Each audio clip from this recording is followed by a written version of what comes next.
Hello, my name is Charlique, and today I will be breaking down the passage Matthew 5:8 and present the importance of this verse within the context that it appears in. In its greater context of Matthew 5:3 through 10, known as the Beatitudes, we see a grouping of characteristics that must be possessed by believers in preparation for the kingdom. This sermon is the first of 5 discourses taught by Jesus to the disciples to prepare them for the kingdom.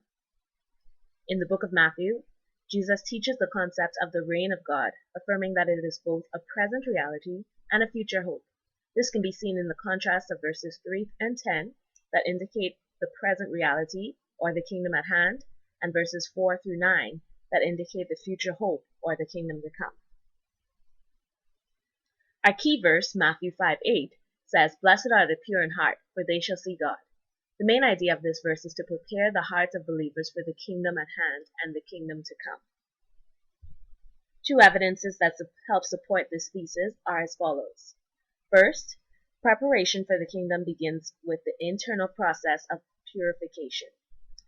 In the book of Matthew, the concept of purity is mentioned 3 times. This instance, in relation to the preparation, is the only that refers to the purity of heart. Purity of heart is the transformation of the mind, the emotions, and the conscience, and being transformed to have a single-minded devotion to God. The second evidence is that only the pure shall see God. Because God is a holy God and his kingdom requires holiness, unless we have been purified, we cannot enter the kingdom of God, which is the future hope of believers, that we may see God and behold his glory. To understand this verse and its context, we can look at the genre. The greater context of the passage is a discourse sermon, and as mentioned before, this was the first discourse of it. Our key verse, Matthew 5:8, in the context of Matthew 5:3 through 12, is found to be apocalyptic sayings, which help us to further understand how the context of these verses teach us what happens leading up to the end of the age and what things will be like in the age to come.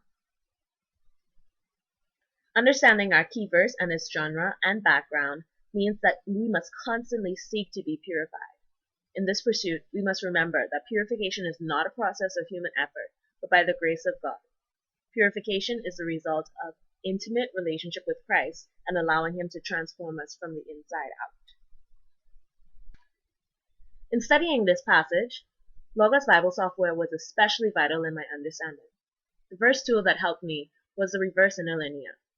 By using reverse interlinear, we are able to see and observe the verbal priority and how it reacts within the greater context and the original Greek context.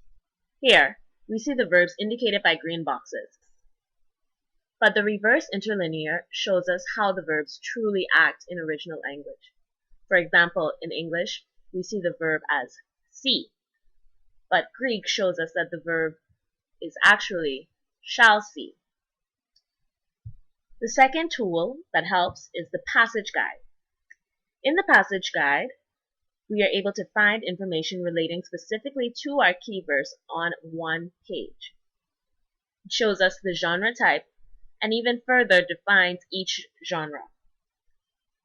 It also shows us parallel passages,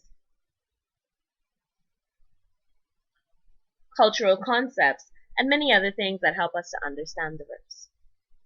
The final tool that helps our understanding is the exegetical guide.